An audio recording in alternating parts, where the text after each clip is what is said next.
Vishaal Lutchman is a professional engineer with an MBA through the University of KwaZulu-Natal and has obtained his master's in philosophy leadership from the University of Johannesburg.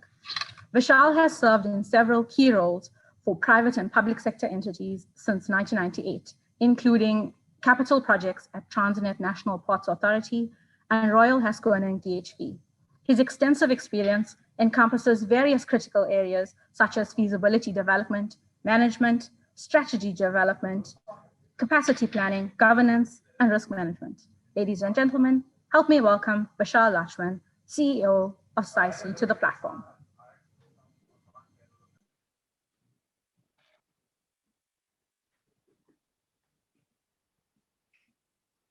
Thank you. Thank you, Jessica. It was an interesting start. I see you painted a bit of a bleak picture to start this evening off, but I think it will change as we go through the proceedings. So if I may, please proceed to the next slide. Now, the purpose of this conversation, it was a difficult one for me to think about on what to say to our members. So I could come up with the objective in this case is to inspire and promote the concept of nation building. And I'm speaking about nation building because we've been broken in so many places that it almost seems insurmountable for us to think about where to start to fix so many things. So rather than pick on the symptoms and the issues that we find in our daily lives, I was thinking about proposing a new way of thinking, and hence the comment on insights and perspectives for reflection.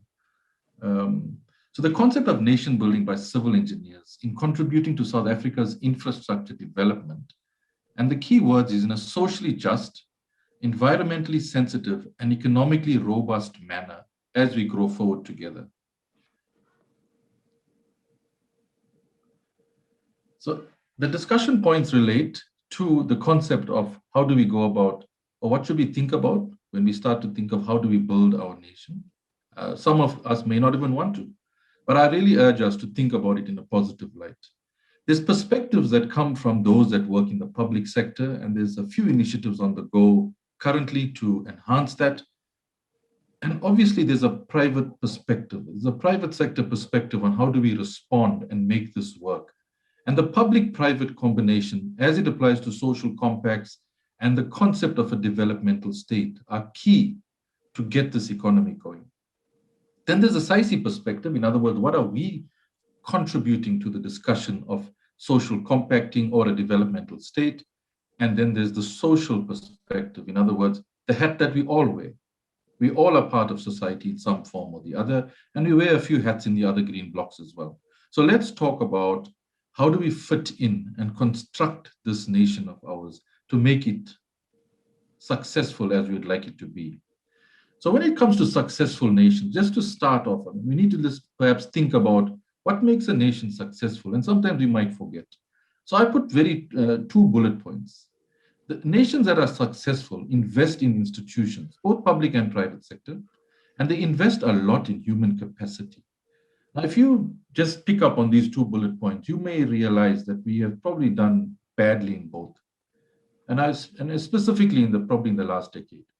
So on the back of rampant corruption, institutions have become unsustainable, both public and private sector. If you look at how many businesses have closed as a result of perhaps corruption or the economic impacts. And it has been exacerbated by high levels of political influence that affect appointments and contracts awarded. So we understand this, it's become common knowledge now. There's a systemic decline in the quality of education at primary and secondary level, which will continue to negatively influence human capacity in the short term and the medium and long term as well. So I think a lot of focus needs to go into the education department, and I think there were many critics that didn't see the value of cutting budgets in the education sector, for example. There's a lack of strategic focus broadly in human capacity in the public sector.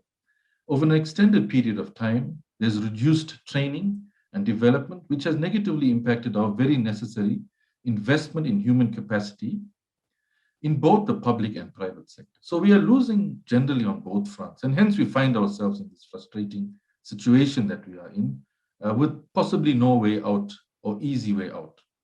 Leadership in the broad sense, and this is a very broad general statement, so forgive me for that, can be described to date largely as being selfish, where leaders look after themselves, with no real care for people. Personal gains are at the expense of societal losses. So from a public perspective, working in the public sector means that we are serving our communities. It has to be done with purpose, intended to improve the lives of society. A public servant has nobility, and I think that's the key, that's the word I could find.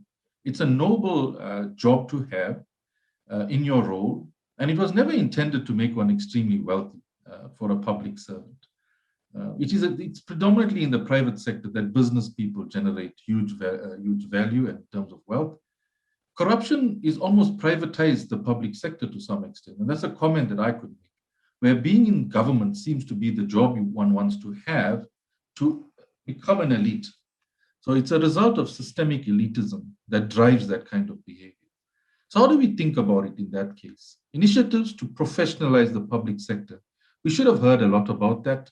The president actually announced from his desk this morning even around what the intentions from government is to enhance the public sector, further capacitate it, school of government, etc., are all initiatives that have been acknowledged by government to work on in the public sector.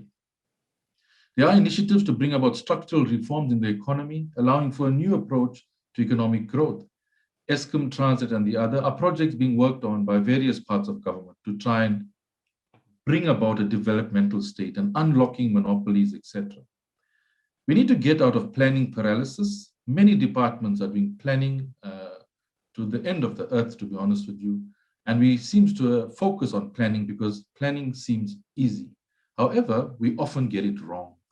The country's quality of debt has to be improved. It cannot be only consumption orientated. In other words, we raise debt to consume, and that is not going to support a developmental state or thinking around how we're going to unlock the economy. Planning, as I spoke about earlier, is not integrated in many cases. So they don't talk to each other, especially between the three spheres of government, which lack integration. Planning for communities should not be for political point scoring. Focusing on the development of a capable state is something that has many facets to it. And I think from a public sector perspective, there's a lot of work to be done. And I think that's where the institution and our members can play a good role in making the state capable. But I'll get to the other blocks just now. Through planning, we can create a meaningful link between infrastructure, poverty, growth, and unemployment, including the SDGs. And these should no longer be a talking point.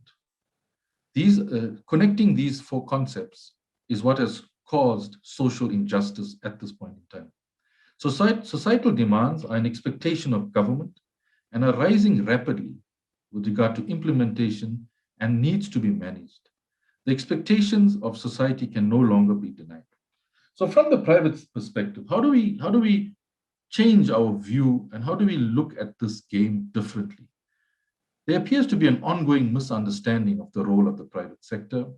Private business is geared towards financial sustainability and growth. Shareholder value is prioritized over social value.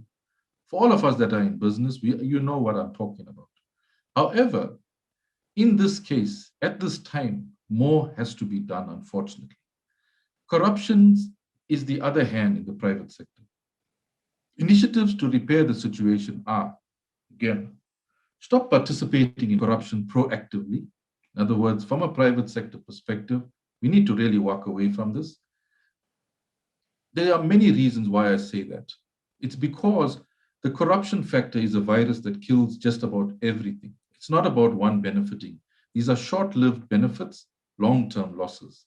The current economic situation also compromises private sector sustainability, as we have seen how many companies are going out of business on a daily basis. Seek to support rather than exploit. And the exploiting nature of the private sector really is something that should be sitting within the excos of various businesses, looking at how can we give a little bit more without exploiting. Encourage connectivity with the public sector, such as skills transfer, by honoring the intent of supplier development. And I've been witness to cases where this has not been honored. It becoming a tick box exercise helps nobody. And it should be done without commercial fronting. Development of skills through investing in people and institutions leaves much room for improvement. And this is across the board as well.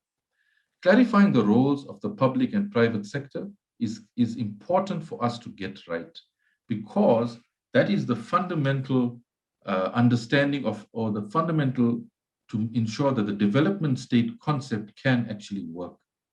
I'll speak a little bit more perhaps in the Q&A session of what we talk about when we mean developmental state. Okay, it's got a very discrete meaning and it has good intentions.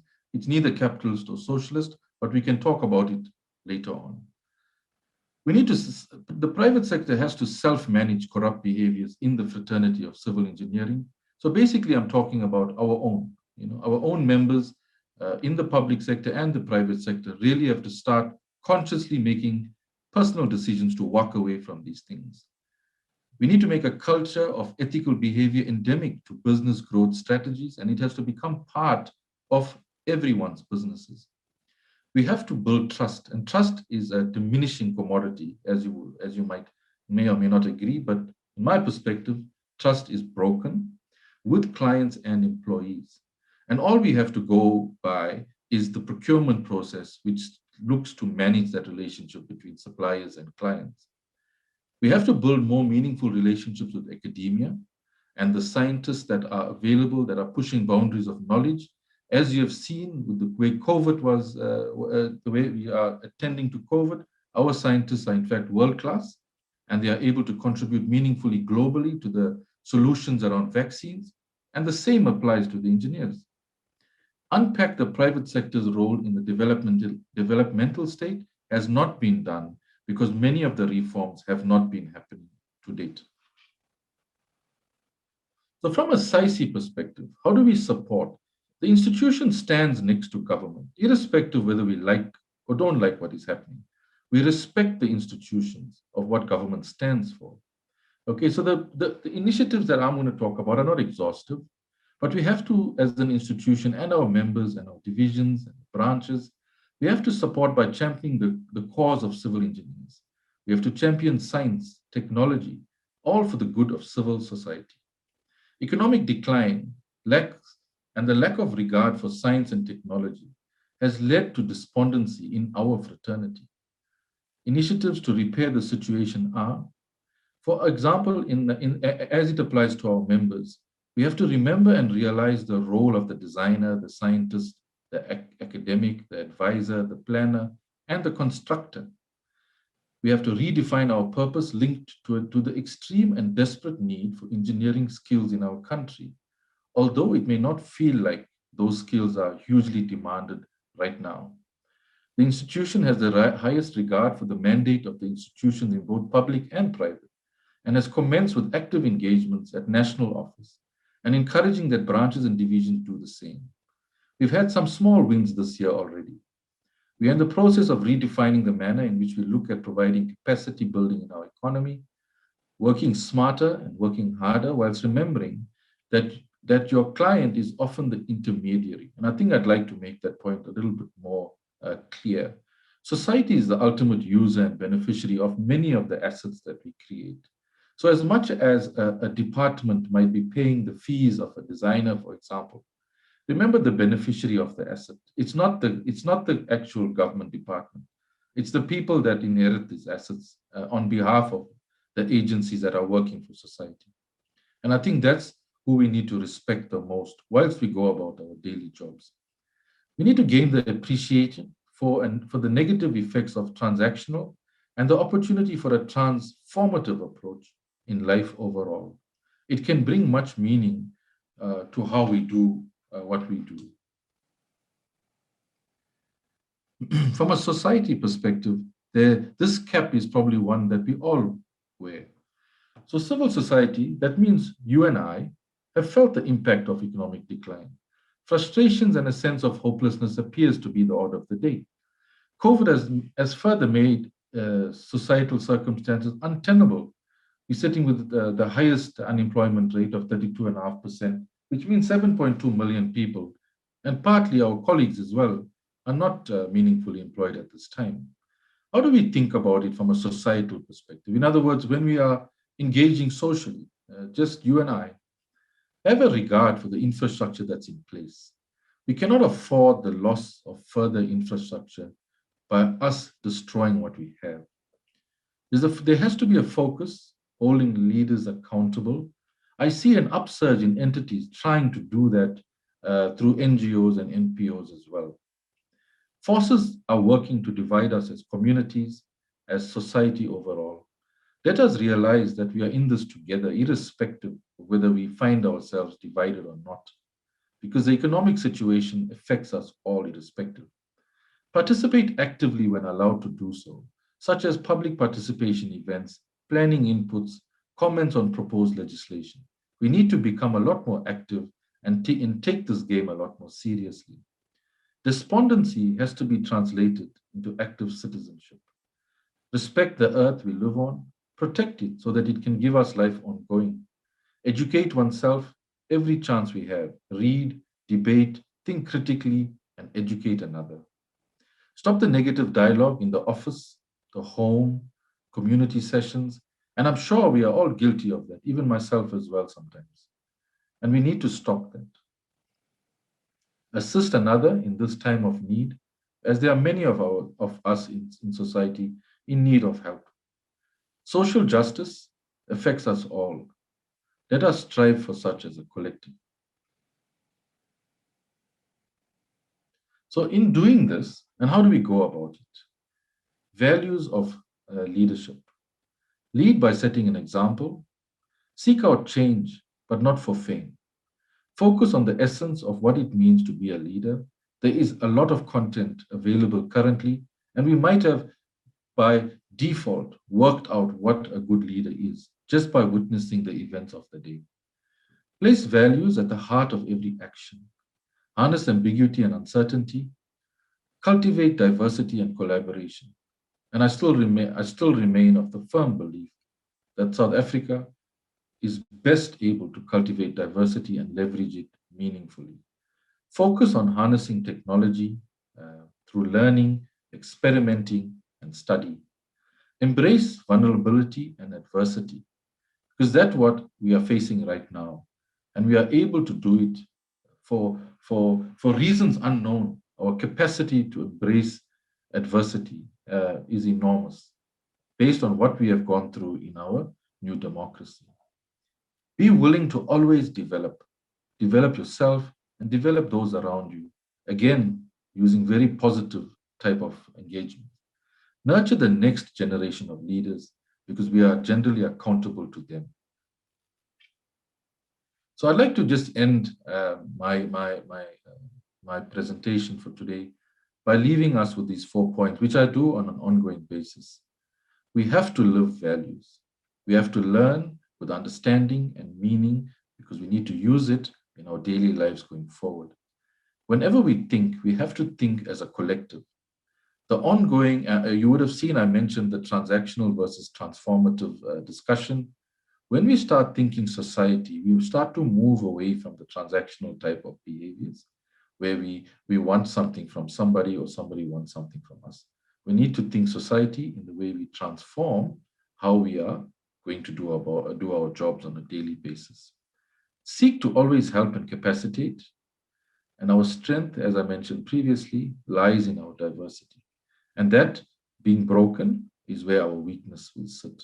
So I think it's important that we work very hard to appreciate the value proposition that we have lying in front of us, which is our diversity, to make the best in this developmental state.